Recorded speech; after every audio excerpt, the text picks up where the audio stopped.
for being here.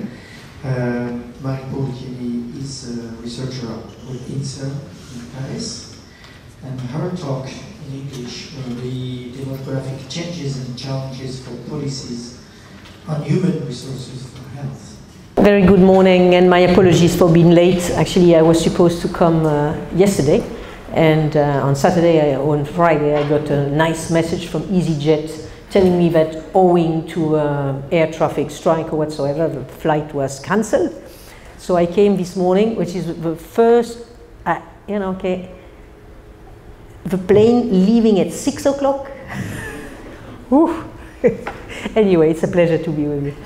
So I will try to communicate to you my passion for the issue of human resources for health as an essential component of health systems. Of course, we all know that.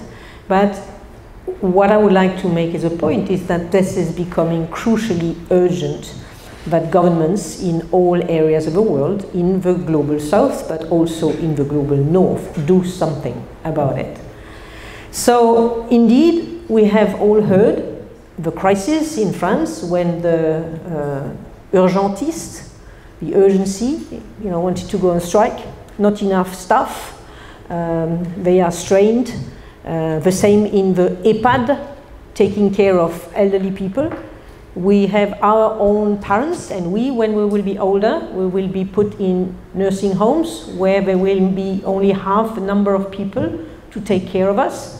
I don't think that this is something that we look forward with a lot of interest. So what can we do, and what are the demographic changes and challenges for policies on human resources for health?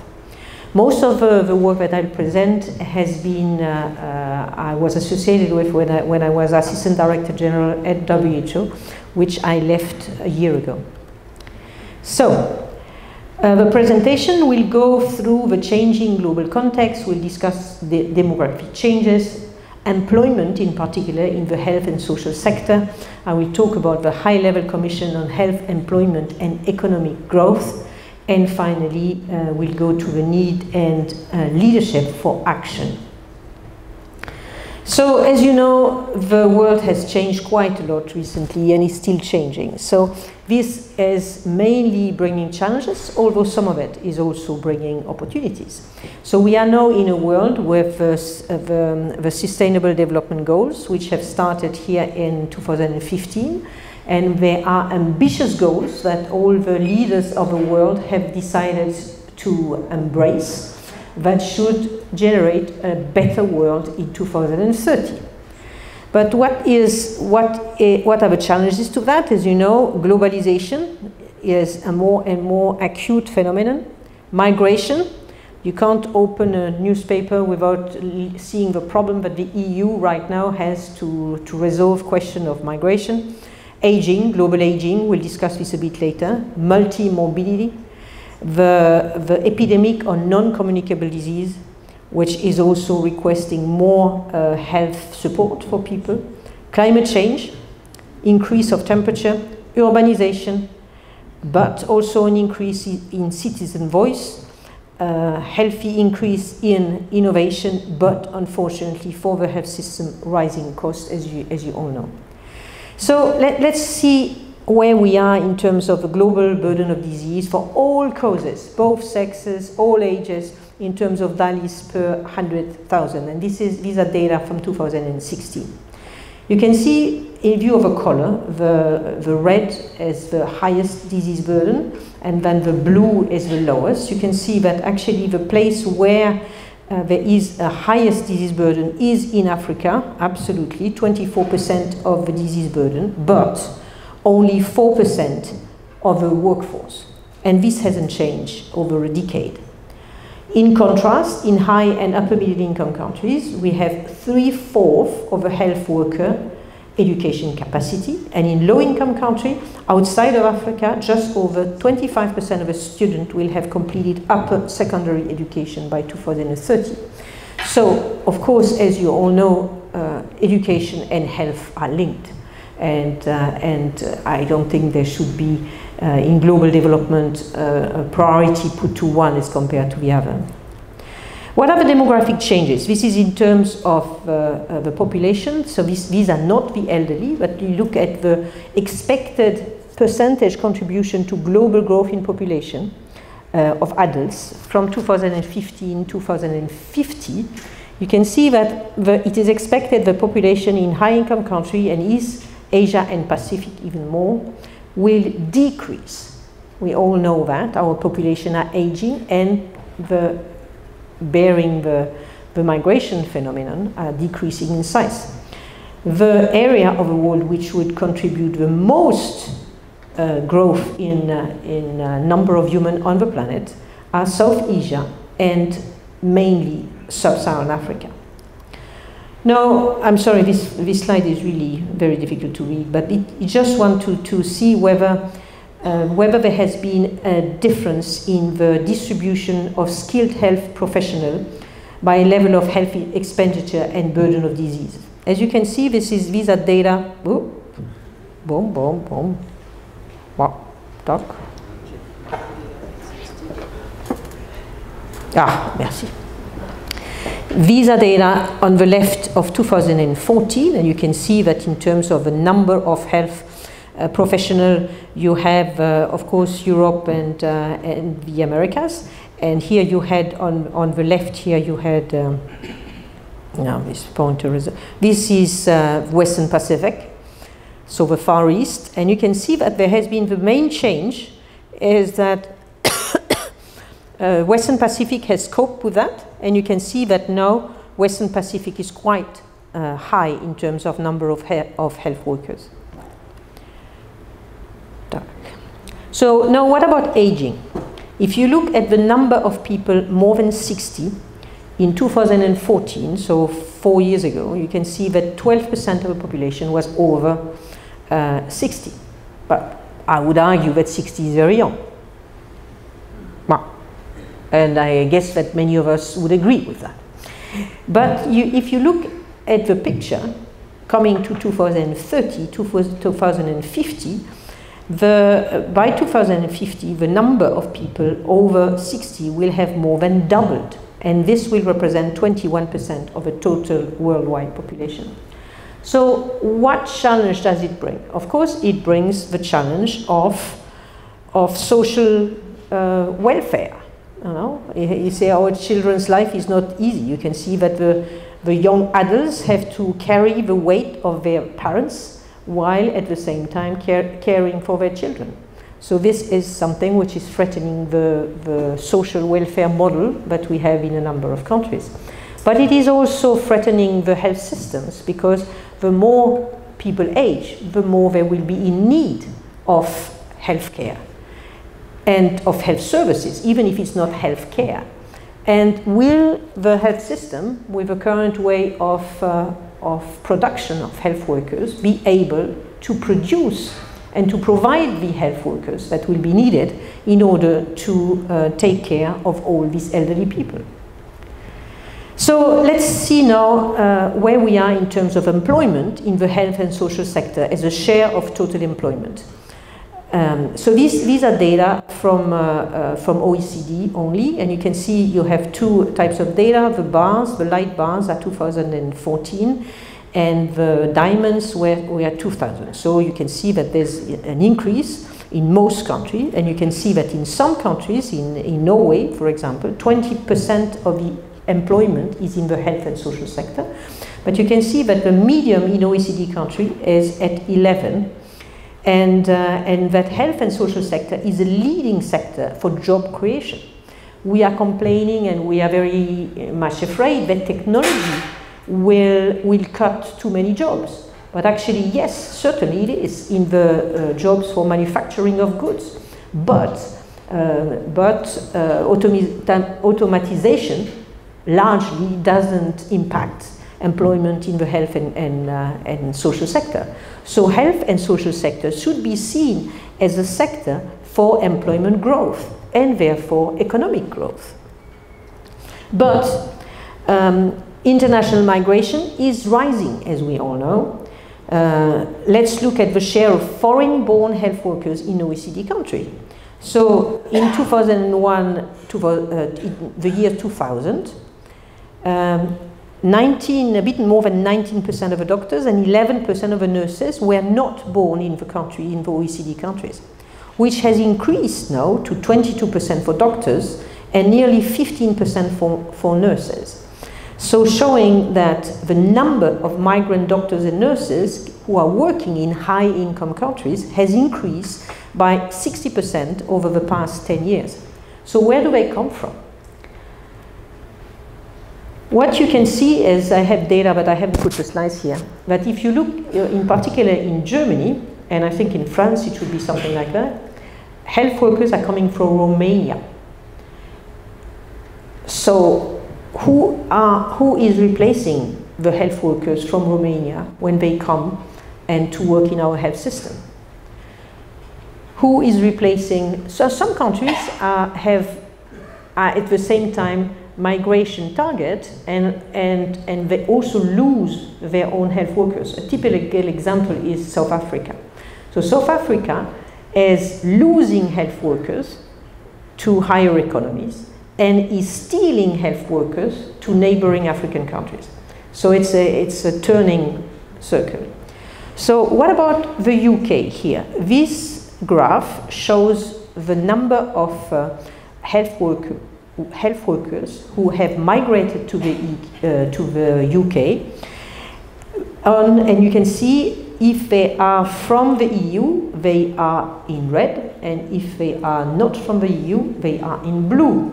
So you can see there is a phenomenon which has led in the recent years that is a drastic decrease of the migrant health workers coming outside of the EU and a big increase of the migrants health workers from the EU. So what does it mean in terms of Brexit? Okay. Who will replace these EU health workers? And we understand there's already a trend going back to the EU from health workers. And also we are losing caregivers due to the aging workforce.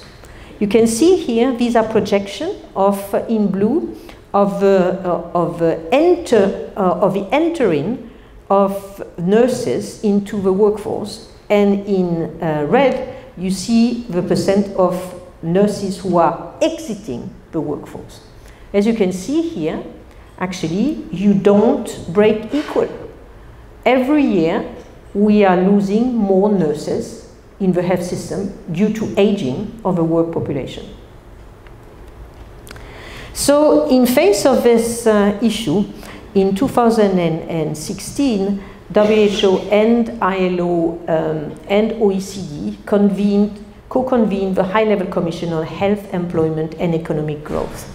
So this was to highlight the benefit across the Sustainable Development Goal from investment into the workforce, draw attention to the necessary reform in health employment, but also in education and in service delivery. And the Commission wanted to generate political commitment and intersectoral action towards more and better investment in the health workforce. So the Commission was co-chaired by François Hollande, at that time President of France, and Jacob Zuma, who was the President of South Africa. And the heads of the three agencies, WHO, OECD, and ILO, were the vice chairs. So what did the Commission look at? It is absolutely clear that the global economy is projected to create about 40 million new health and social sector jobs by 2030. So this is demand. So this is solvable demand. So this is jobs that will be paid. Oh, where am I? So, where is this demand coming from? You can see in low-income country, nearly nothing. In lower middle-income country, a big demand. But in upper middle-income country, this is where the largest demand for health workers will come between now and 2030, much more than in high-income country, where you can say, in a sense, they have already quite a lot of health workers.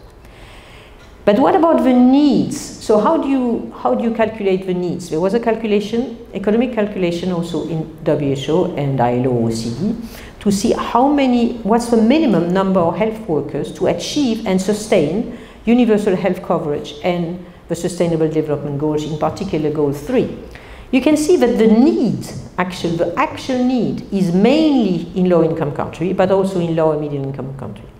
So there is a projected shortfall of 18 million health workers, especially in low and lower middle-income countries, in order to reach universal health coverage. So you have a demand of 40 million in the north, and you have a need of 18 million in the south. So what do you think about the migration pattern will be?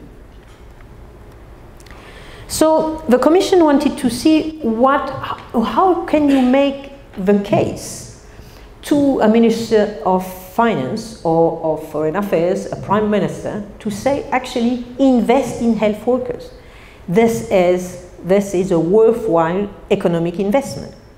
So one of the things that the Commission looked at the pathway to economic growth. So it is well known, indeed, that health is one of the pathways between the health systems and economic growth. And this is because if you invest in health, your population will be more healthy, therefore they will be more productive, and therefore you'll have economic growth. But they have identified also that actually the health sector has also economic output, for example, in medical products, but not only. So these services and the goods and capital assets are also driving growth. Social protection is reducing inequality. And this is also driving economic growth, because instead of falling down with catastrophic payment and bankruptcy, people can continue to consume. The consumer is protected, and therefore economic growth. Social cohesion, when there is social cohesion and political stability, people are more likely to consume and to drive economic growth.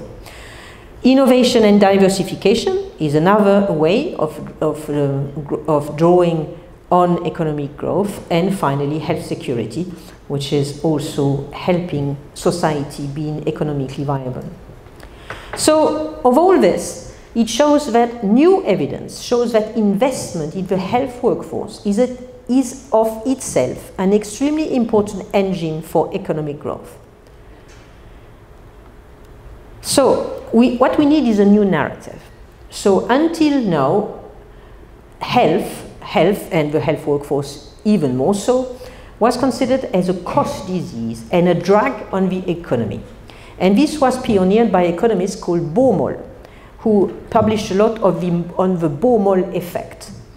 And the theory of Baumol was that growth in health sector employment without increase in productivity could constrain economic growth, based on data from the US. And Hartwig, with data from OECD, confirmed the Baumol hypothesis. But the new narrative now, and this is a paper, a manuscript by Arcan, economist in Lausanne, in a World Bank manuscript, that the health is a multiplier of inclusive economic growth. And this has been well demonstrated with a larger data set, which includes data from low and high income countries, and not only OECD and the US. As you can see here, again, in a world where unemployment is threatening our societies, you can see what's the source of growth, of decent job in various sectors. You can see here that in agriculture, we have been losing, in a period of 14 years, we have been losing 23% jobs. In contrast here, we have been gaining, as I already said, in the number of percentage of decent jobs from the health and social sector. We can see here, this is another representation, you can see the growth of health in terms of decent jobs. You can see the blue line is the cumulative percentage of growth in the US, and you can see that the non-health care jobs in red have been lost by thousands. So the Commission came with 10 recommendations on job creation, on gender equality and women's rights, because don't forget, most of the jobs in health and social sector are occupied by women. So investing in health workforce is also empowering women. On education, training, competency, health service delivery and organization, technology, and looking in particular at crisis and humanitarian setting, looking at how to finance this investment, partnership, migration, and finally data. I don't want to enter into this. I have it in the presentation if you're interested. So this has brought a new theory of change, starting between ILO, OECD, and WHO, starting from a concerted tripartite social dialogue, going to improved health labor market data, analysis, and evidence, leading to enhanced national health workforce strategy, sustainable domestic and international investment, and finally transformation and scale-up of education, skills, and decent job creation towards a sustainable health workforce. And all these sustainable development goals are impacted by health workforce investment. So how is this moving ahead now? After the Commission has given the report, we had a very interesting movement by the minister in UEMOA.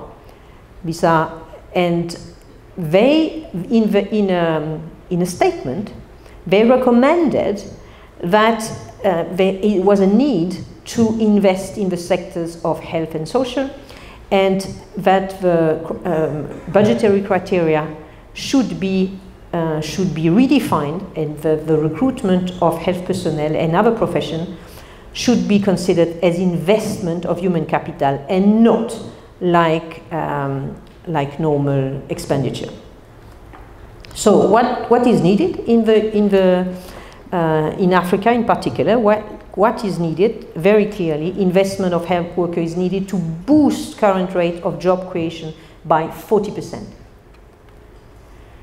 Where are we in high-income country? In high-income country, this is a health labor market framework for universal health coverage. You can see that this brings together the education sector, the labor market dynamics towards production of rightly skilled health workers, and you can see all the policies which need to be put in place in order to get from education to training, to retraining when needed, and to a fit-for-purpose health workers.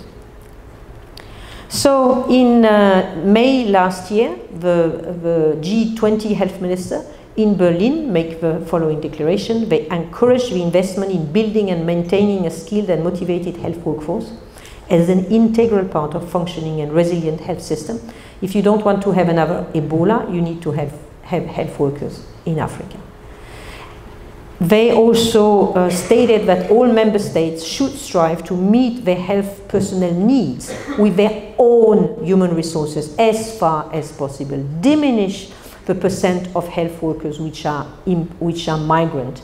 This is not because we don't want to give jobs to migrants, but this is because these health workers are needed where they have been trained. This means also that in France, one of the most important things to do would be to stop regulating the health sector market by numerous clauses. This is really something that should be eliminated as a matter of urgency. And also they said that they encourage making strategic investment to develop and retain human resources in the health sector in order to maximize impact and resilience of health systems. Thank you very much.